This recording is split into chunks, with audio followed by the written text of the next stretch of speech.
you go and train IITians and especially people in the IT sector. So, what is the pattern that you see these days which needs to be corrected? And how Kalri specifically addresses that? The basic problem I always feel that we know many things, many things, because we are in the digital age. Now we are in the AI age. So if you want to know anything, you can just surf and figure it out. So we know everything around us, whatever information we amassed through scientific evidences, many things, bonded evidences, unwanted evidences, scientific data, Yeah. junk informations, everything is there. But we are not much aware about ourselves. Even I can ask you one question. What is the fundamental necessity of life? What do you say? Fundamental lessons of my life. No. Fundamental necessity of life. Fundamental necessity. I think breath. Obviously, yeah. Whenever we are talking about the fundamental necessity of life, people will come with the answer like, for example, they will say food, shelter. Some people will say peace of mind. Whenever I am asking this to the so-called elite educated people, they are coming with these kind of answers. Nobody is saying breath. Oh, So congratulations for that. thank you. I feel privileged. But at the same time, breath means we can even survive without food for many days. I know one person, I was in the media for some days, so I interviewed one person called as Hira Ratan Manik. He's not there. He was just merely he was gazing at the sun and he thrived almost like 82 years. He was not eating food. So without food, we can survive up to many years. Without water also, we can survive up to some extent. But without breath, we'll die in 3 minutes. How we are born? The first breath. How we are dying? Last breath. Right? So whatever happens in between is the expression of prana. Chandagya Upanishad says, Sayed avojam pranam, prabhati iti pranava idam sarvam.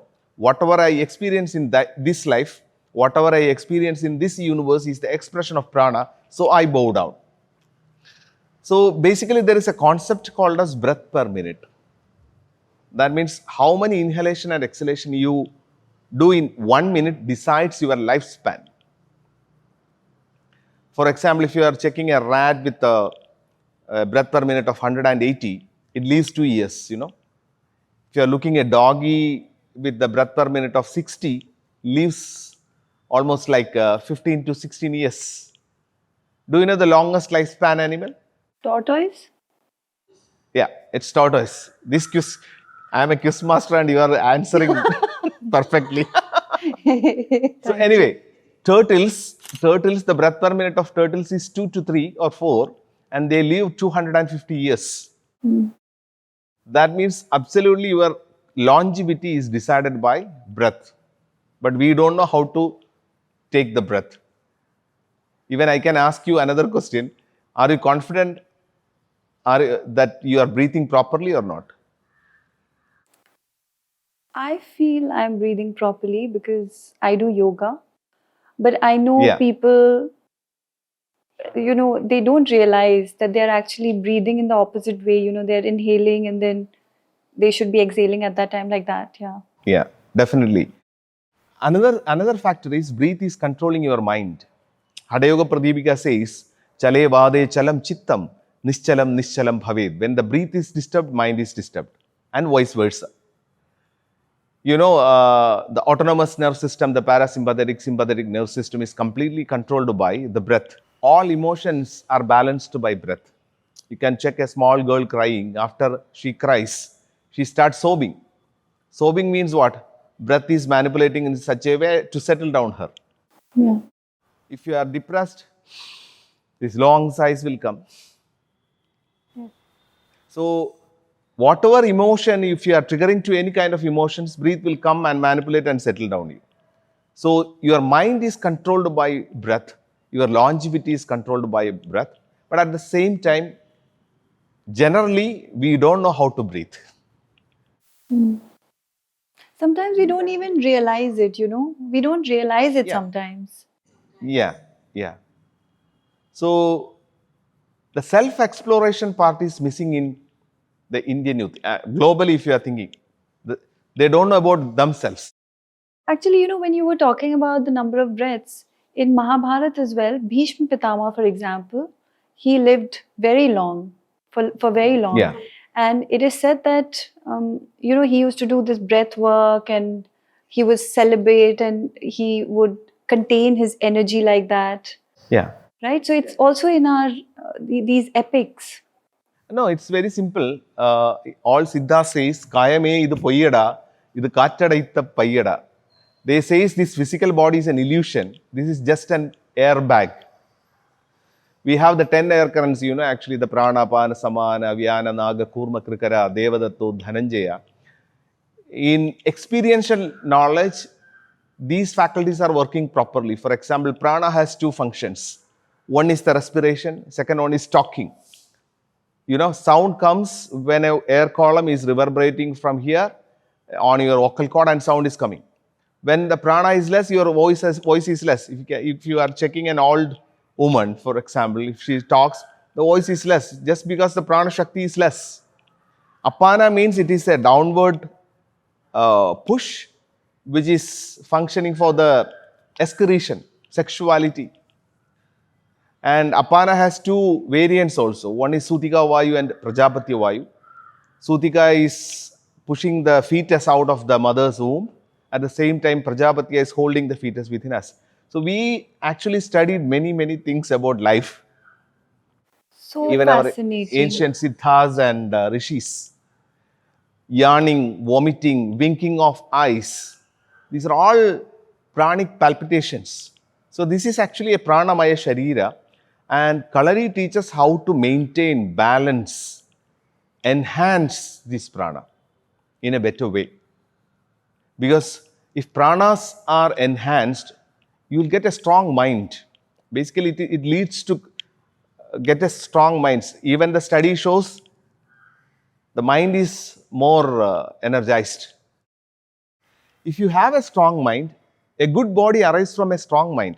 We always think that from a strong body, a good mind comes. It is not like that. Agastya sings, Manamadu semmeyanal mandiram jabikya venda, Manamadu semmeyanal vasiya nirutha venda, Manamadu semmeyanal vayu uyartha venda, Manamadu semmeyanal mandiram semmeyame. It means if you have a profound mind, no need to chant mantras, no need to do pranayamas, no need to do deep kriyas. If you have a strong mind, a good body arrives. Taittiriya Upanishad also says, there is one chapter called as Bhargavi Varuni Vidya, that is Bhrigu Maharshi is talking with his father Varuna, and their conversation concludes something like this. It says, if you have a profound mind, Annavan Annannato Bhavati, Mahan Bhavati, Pashunam Prajabhir Brahmavarsena Mahan Kirtya. Which means, if you have a strong mind, Annavan Annannato Bhavati, you will get a good body from that. Mahan Bhavati, you will become a great person. Pashunam, wealth will come to you. Prajabhir, like-minded people will come to you.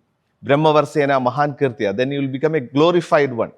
So ultimately, this martial art is training your mind to create a strong, powerful, fearless mindset. From there, everything arrives. So the important question is how to have a strong mind through Kalaripayattu also, but how to have a strong mind. Basically, we always think that mind and body are two entities. It is not like that. Basically, we have a body mind complex. From birth to death, body is accompanying you. This is the only tool that you have to work on. Yeah. It Ayurveda says, Puna vrata, puna mitra, puna bharya, puna mihi. Edat sarva punar labhya, na sharira puna puna. You can achieve everything in life. Whatever lost, you can get it back. But once you lost your body, it's not possible to get anything. So mind and body is not a two entity. We have a body mind complex, and through mind we work on the body, and through body we work on mind. How is it different from, let's say, so yoga is a part of this as well, right? It is a part of We can Kalaripayattu. say Kalari is a dynamic yoga.